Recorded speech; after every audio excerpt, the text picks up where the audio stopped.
Olá, bom dia a todos, uma ótima sexta-feira, mais um final de semana, não é? Parece que foi ontem o último final de semana, pelo menos para mim, e nós estamos mais em um final de semana. O tempo, pela minha percepção, está rápido, os dias estão passando bem rápidos, apesar de muitas pessoas aí estarem na quarentena e achar que está passando devagar, não sei.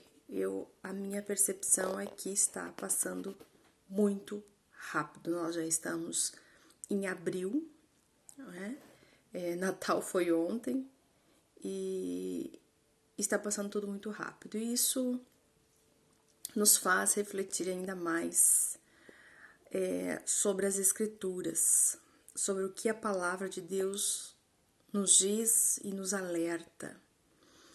E precisamos ficar vigilantes, precisamos querer entender, precisamos nos apressar, porque o dia está muito próximo, precisamos nos aperfeiçoando todos os dias. E aquilo que deve ser aperfeiçoado está dentro de nós, né? Parte de dentro de nós. Tem que haver uma revolução dentro de nós. Nós temos que ser transformados todos os dias pela revelação do Espírito, pela revelação da palavra. E eu creio que a palavra fé, não é? A fé, no caso, não a palavra, mas a fé, vem pelo ouvir e ouvir da palavra de Deus. Nós temos que ouvir a palavra do Senhor. Porque ao ouvir a palavra de Deus, não é? Através dos nossos ouvidos, chega então ao nosso coração, ao nosso pensamento, e de maneira que a gente possa aí fazer as concessões, de maneira que a gente possa articular, de maneira, não com a nossa própria inteligência, não, mas a primeira assimilação é com a nossa inteligência. Depois nós temos que aprofundar, ou seja, eu ouvi a palavra, mas ela não pode ser simplesmente um vento que passa pelo ouvido e daqui a pouco já foi embora. Não.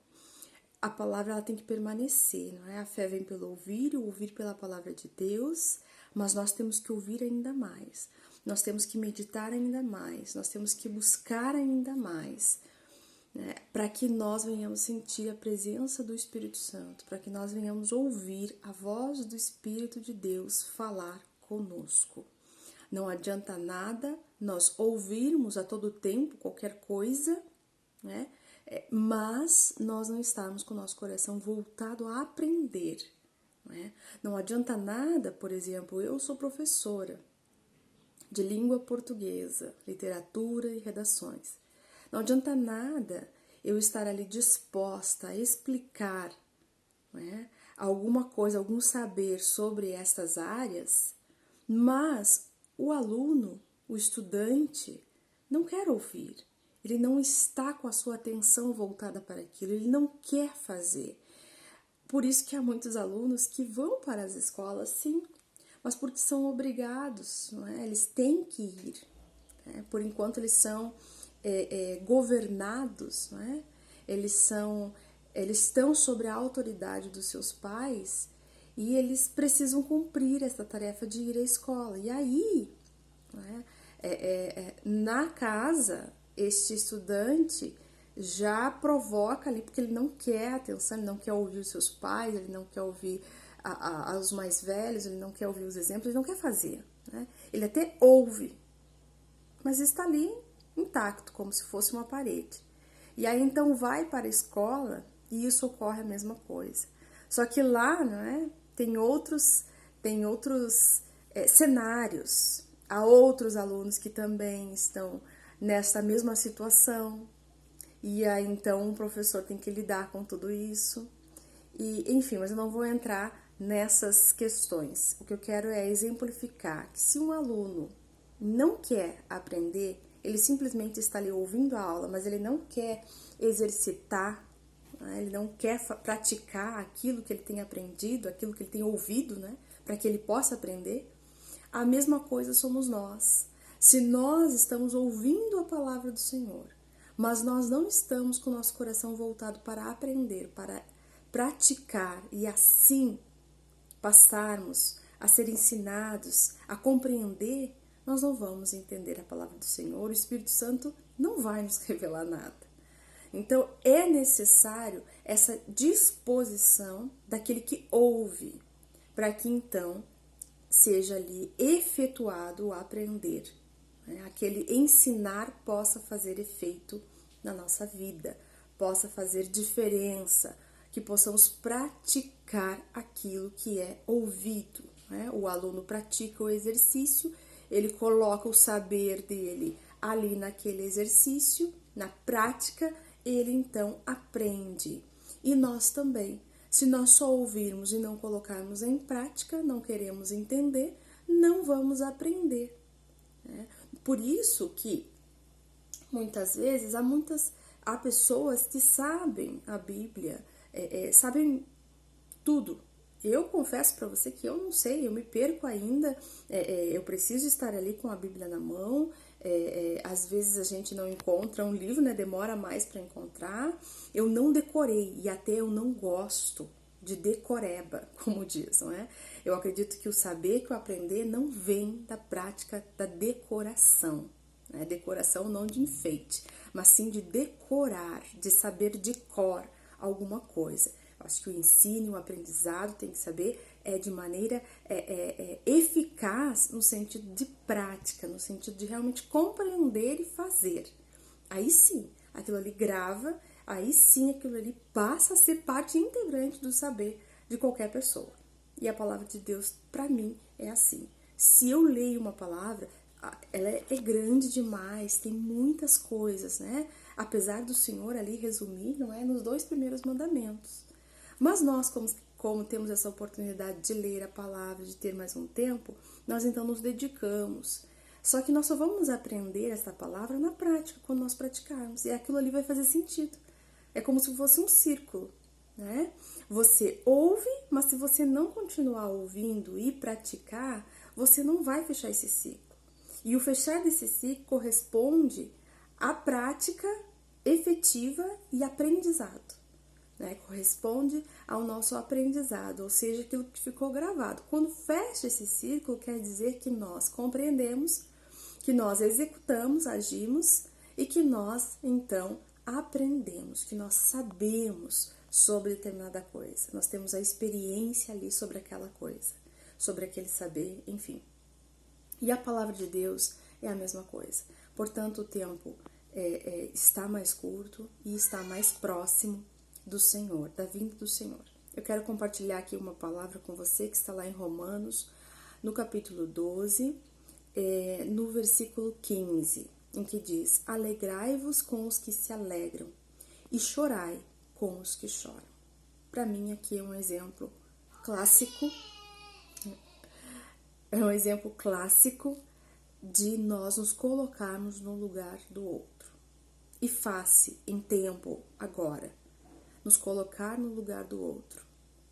Há pessoas que estão alegres, há pessoas que vêm conquistando e nós temos que nos alegrar por elas. Glória a Deus!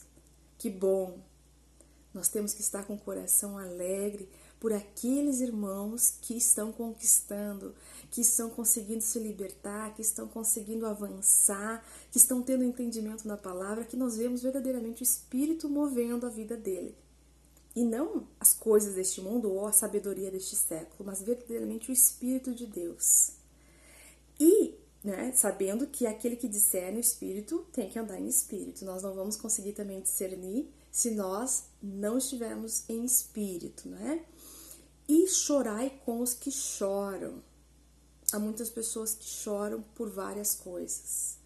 E aqui chorar com os que choram é se colocar no lugar do outro, é ser misericordioso, é ter compaixão.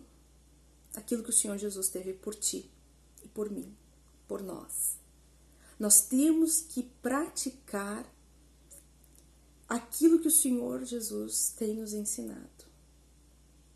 Nós não podemos mais caminhar agindo de maneira que, com o nosso saber, com a nossa inteligência, com o nosso braço, que muitas vezes nós até ocultamos e deixamos querer transparecer que é algo de Deus, que é algo, orientação divina. Não, nós vamos, como é que a palavra diz? Nós vamos conhecer, né, se aquele está com o Senhor pelos seus frutos. E estes frutos têm que ser dignos de arrependimento. Estes frutos têm que condizer com a palavra de Deus, como o Senhor Jesus nos ensinou principalmente.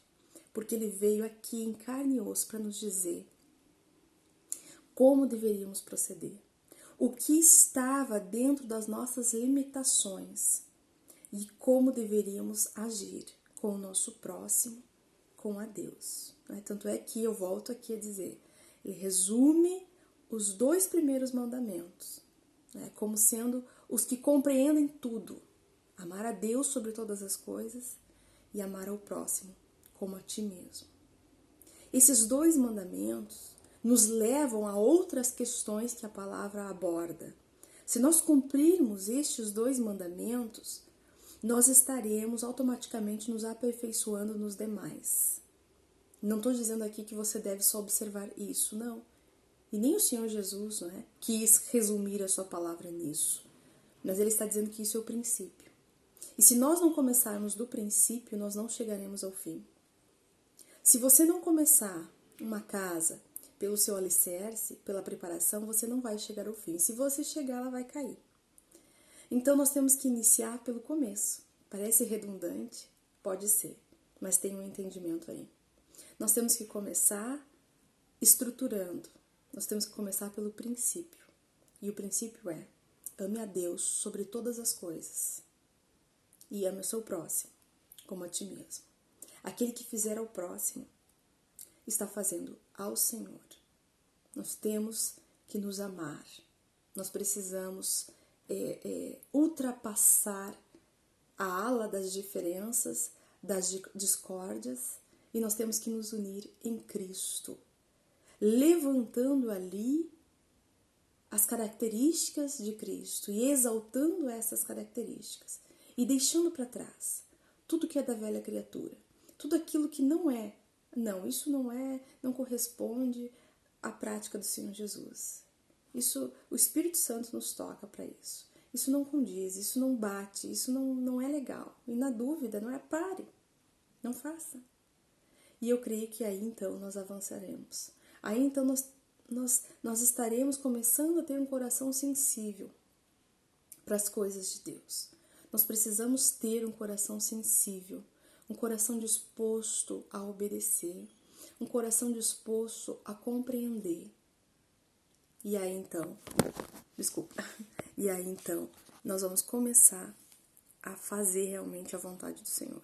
E isso é tão difícil porque no mundo onde as coisas estão tão complexas, não é? Estão tão assim aprofundadas, parece até que requer um estudo maior. E na verdade não, a solução está nas coisas simples, em observar as coisas simples que o Senhor nos orientou. E é por isso que é tão difícil para o homem, porque ele quer sempre articular alguma coisa como sendo difícil, e na verdade não é. Sabe aquelas questões de raciocínio lógico? Agora me veio à mente isso, que muitas vezes você se depara com ela e você acha que tem que fazer um cálculo mirabolante, ou você acha que é muito difícil, que aquilo ali é só para quem tem um QI muito elevado. E na verdade a resposta está ali saltando, pipocando na nossa frente, e nós não a vemos. E a palavra de Deus, eu creio que ela é algo muito simples. Tanto é que ninguém precisa ter nenhum estudo para compreendê-la, desde que esteja voltado para a palavra, o Espírito Santo vai estar nele, e aí então ele vai compreender, não é? A partir do momento que ele quer crer na palavra de Deus, que ele se arrepende, começa a compreender, ali Deus vai fazendo a obra e ele passa a compreender a revelação, passa a ver que há mandamentos do Senhor que nós temos que cumprir, não é? Melhor, que há todos os mandamentos do Senhor que nós devemos cumprir todos, mas o que eu quero dizer é que nós começamos a compreender que essas coisas devem ser feitas e que nós precisamos nos deixar ser moldados pelo Senhor. E estar ali chorando com os que choram e se alegrando com os que se alegram, isso representa união.